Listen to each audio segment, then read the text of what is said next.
Hello hi అండి, welcome to Kranti kitchen cooking channel. ఈరోజు మనం పన్నీర్ కర్రీ తయారు చేసుకోబోతున్నాం. సింపుల్ అండ్ టేస్టీగా ఇలా పన్నీర్ కర్రీ చేసుకొని చపాతీలతో తింటే చాలా బాగుంటుంది.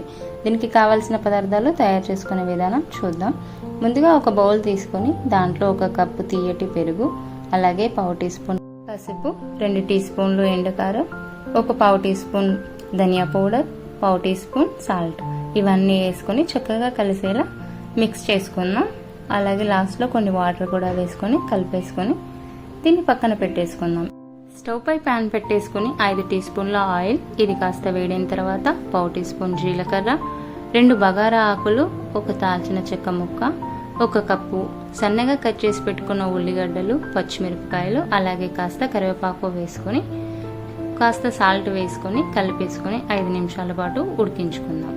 ఇలా ఉడికించుకున్న తర్వాత మూత తీసేసి కలుపుకొని దీంట్లో 1/4 టీ స్పూన్ అల్లం, ఇది పచ్చివాసన పోయేంత వరకు వేయించుకుందాం.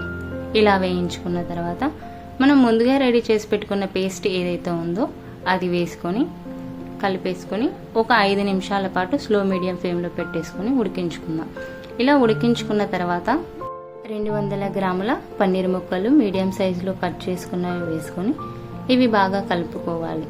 ఇలా కలుపుకున్న తర్వాత 5 నిమిషాల పాటు మూత పెట్టేసి ఉడికించుకోవాలి. ఇలా ఉడికించుకున్న తర్వాత మూత తీసుకొని కలుపుకోవాలి. చూసారు కదా, చక్కగా ఉడికిపోయాయి పన్నీర్ ముక్కలు. ఇప్పుడు 1/2 కప్పు ఫ్రెష్ క్రీమ్ వేసుకొని బాగా కలుపుకోవాలి. దీంట్లో చివరగా కొత్తిమీర, అలాగే kasuri methi, 1/2 teaspoon sugar వేసుకోవాలి. షుగర్ ఎందుకు వేసానంటే పెరుగు కూడా వేసుకున్నాం కదండి, అందుకోసం అనేసి కాస్త షుగర్ వేసాను. మసాలాలు అన్నీ ఈక్వల్ టేస్ట్లో వచ్చేలా. Thanks for watching. వీడియో కనుక మీకు నచ్చినట్లయితే లైక్ అండ్ సబ్స్క్రైబ్ చేయండి. ఇంగ్రీడియంట్స్ డిస్క్రిప్షన్లో ఉన్నాయి, చూడండి.